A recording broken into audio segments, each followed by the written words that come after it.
Immigration as infrastructure. They told us they were going to try to do it. Let's talk about this infrastructure bipartisan plan first of all, though. It also funds some additional projects, including $250 million for an invasive plant elimination program. Of course, there are climate change carve-outs. There's a study on enhanced unemployment benefits. Also, $50 million for studies on how to tax us more with road usage and per mile fees. The list just goes on and on. Ford, I'll start with you. It's 2,700 pages.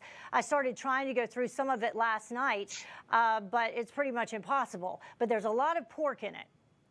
Well, there's a lot of pork in it, and if I were a senator right now, I wouldn't vote for it. What I would be pushing for is to repurpose the $1 to $2 trillion that we haven't spent from the CARES Act towards bridges, roads, and dams. What I don't understand here when it comes to senators on the Republican side, what exactly do you get when you get compromised? If they're gonna pass this and $3.5 trillion, you're gonna literally drive this country into the ground economically. Here's what never gets explained about inflation, and the Democrats gloss it over. When you have 5 to 6% inflation, which is what we're going to have based on what we've already spent, it reduces buying power and it also reduces standard of living. If you want to hurt Americans, then vote for this bill. And if you want bridges, roads, and dams, it's real simple. President Biden can repurpose the leftover money from the previous trillions we've already spent.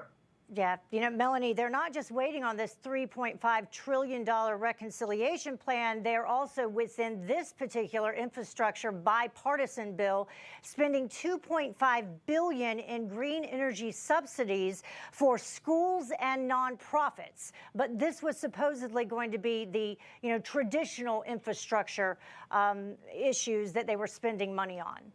It's enough to make your head absolutely explode.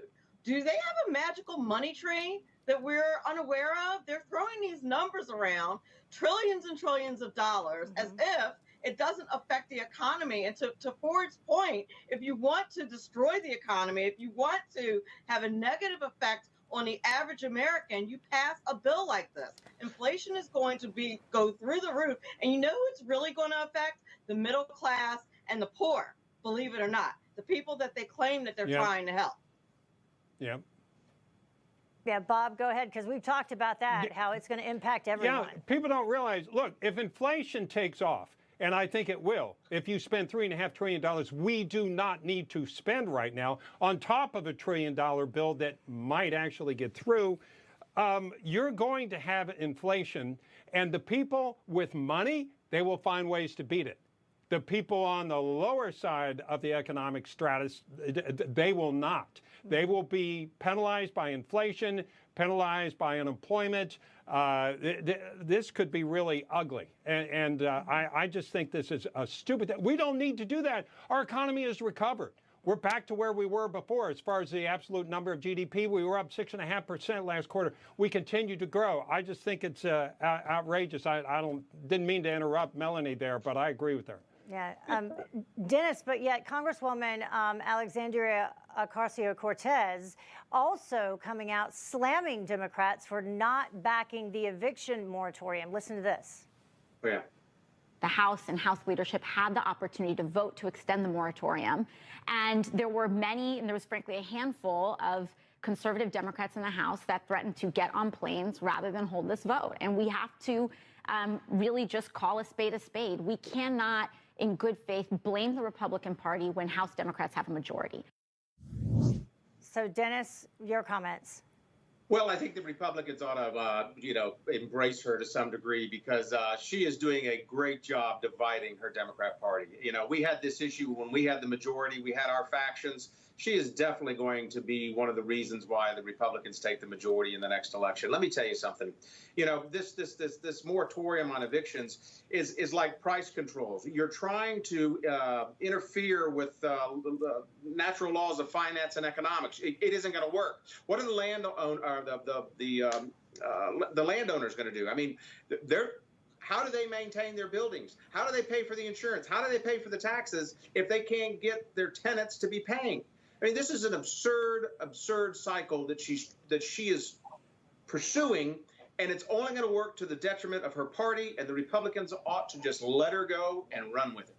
Well, you know, But the Dennis, government- you have to be rich. Yeah. You have to be rich to have to be the landlord, right? Yeah, I was Not going to say at the all. government can keep just printing out money. So I think they believe that these business owners and these landlords can just print out money. Exactly. It's absurd. Look, go ahead, Ford. Yeah, it's even worse than that. Let's understand what the eviction moratorium is. It's glorified squatting. You're taking property without due process. And first it was 15 days to slow the spread. Now we're 17 months into this. And yes, the property owners do have mortgages themselves, and the federal government is trying to give free money out of helicopters and is yet not even doled out the money it's supposed to be giving to a lot of the property owners. And further, if we can't kick them out now when there's 9 million open jobs, which is the most in American history, when are you ever going to kick them out? And we also know that eventually the Democrats are going to argue that we never should kick them out because this is a way to move us closer to socialism. Yep. All right. Well, No, I was going to say absolutely correct. The government's only doled out 7% of what they were of the allocated money to landlords. It's absolutely ridiculous. They need to get on a ball and get the job done that they promised the American people months ago. yep. All right, panel. Thank you very much. Stand by, though.